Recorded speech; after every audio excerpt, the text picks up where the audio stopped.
Good morning. The Scottish National Party, led by Alex Salmond, won the 2007 Scottish general election, and they believe this was quantitative evidence proving that the Scottish people wanted to become an independent state separate from the United Kingdom. This was further supported in 2011 when the SNP won their first majority in Scottish Parliament, winning 44% of the vote. In 2012, the Edinburgh Agreement was signed by UK Prime Minister David Cameron and the leading actors of the SNP, and this allowed for an independence referendum to be held. But how were the SNP able to gain these votes, and how did they create this sudden surge of nationalism? Through the lens of the global political challenge of identity, I will be discussing how instrumental the SNP have been in creating a renewed sense of Scottish nationalism. So Scotland has always tended to be left-leaning, and the Scottish Labour Party always held the most parliamentary seats until the mid-90s, in which the new Labour's more centrist government failed to appeal to the working class of Scotland. The SNP captured the alienated working class with their socialist policies, and the appeal of nationalism and subsequent independence galvanised popular support. Now, constructivists believe that it's nationalism that creates a state, so the SNP believe that promoting Scottish nationalism is the best way to move towards an independent Scotland. But why is it that nationalism appeals to Scottish people, and what is it about nationalism that makes this an identity issue? So nationalism advocates for promoting the interest of a particular nation, aiming for self-governance and full sovereignty. The global political challenge of identity concerns distinct cultures that distinguish people and groups from one another.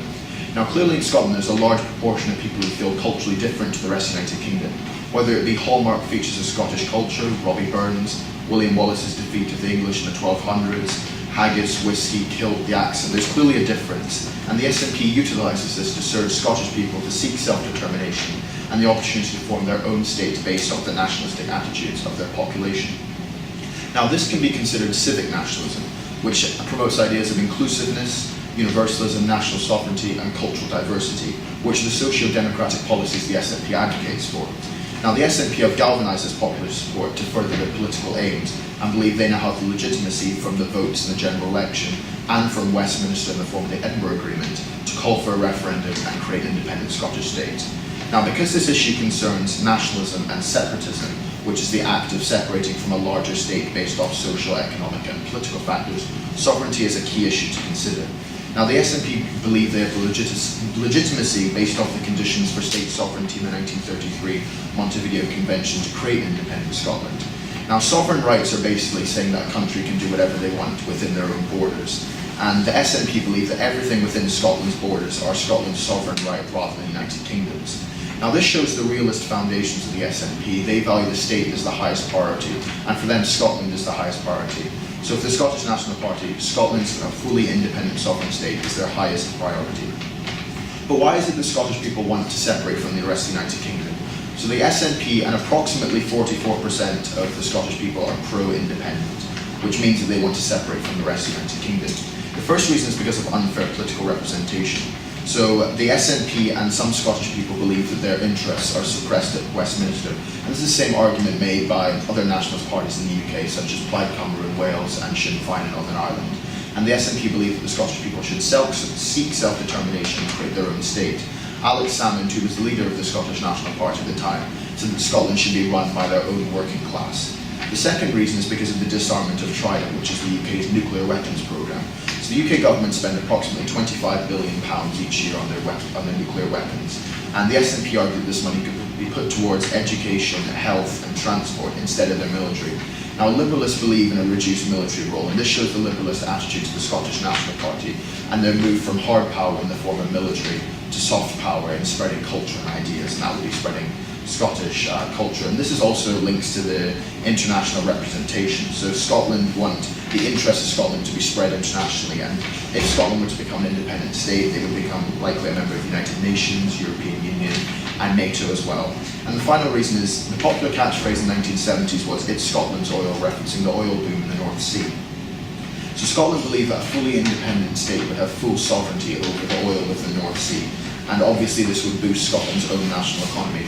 And in addition, many of the businesses operating within the North Sea are either English or international. So Scotland believe that they should have the sovereignty over this area and therefore boost their own national economy. But there's also a strong argument, and many Scottish people believe that Scotland should remain part of the United Kingdom. And this was the Better Together campaign led by Alistair Darling. So the first reason was because of the cultural and economic links. So British culture is still prevalent across Scotland, And many Scottish people still feel British and have family living in the rest of Britain, and vice versa. Many British people from other British countries live in Scotland.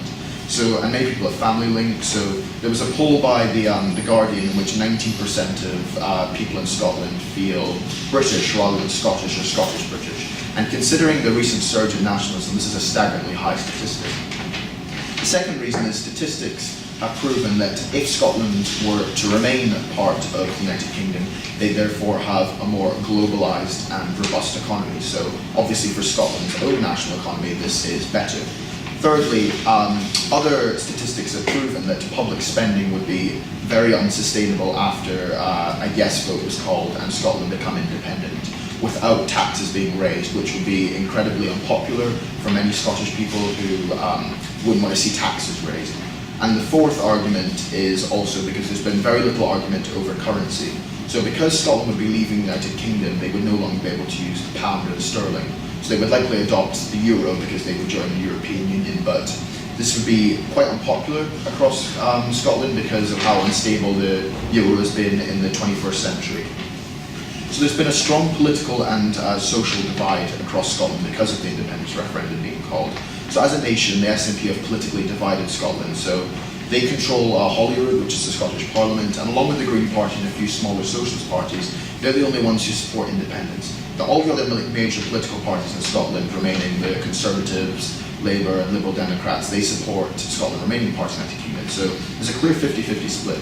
And despite this being an identity issue, there are massive political implications. And although they share similar cultures and traditions, the concept of nationalism is one that cannot be agreed on. So Scotland is politically divided.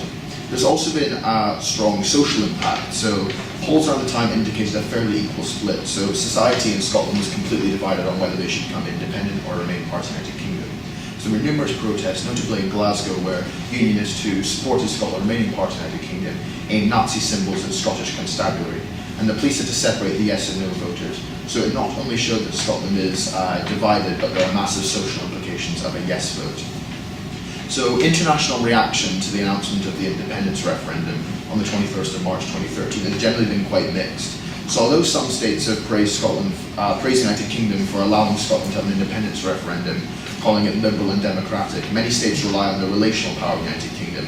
And if independence for Scotland was to take place, the United Kingdom would be a diminished global superpower because their failure to control their internal sovereignty, which would obviously have external ramifications.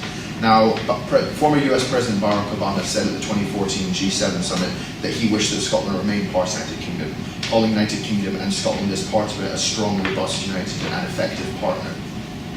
But this issue also has massive implications in today's world. So Scottish independence and nationalism are highly relevant. And we can see the liberalist attitudes shifting towards realist nationalist attitudes. So with Trump and Brexit, we can see the localizing of economies, moving away from globalization, putting the state over organizational institutions. And this parallels with the SNP's separatism and subsequent independence. But why is this an important issue? So on a national level of analysis, it has massive implications in the United Kingdom. The Business Insider ranks them as the fourth most powerful country in the world based off economic and military, and they would have a weakened legitimacy and relational power.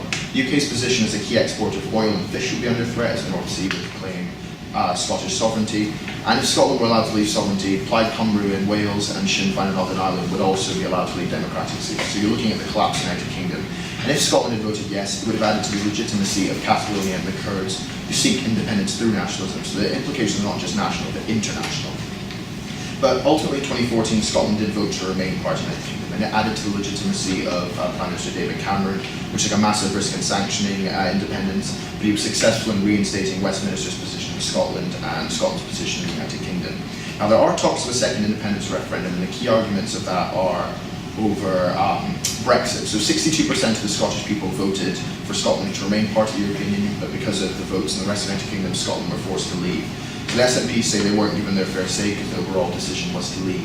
So the question really is now whether Scotland remain part of the United Kingdom and are not in the European Union, or whether Scotland leave the United Kingdom and stay part of the European and leave and become part of the European Union and leave Scotland.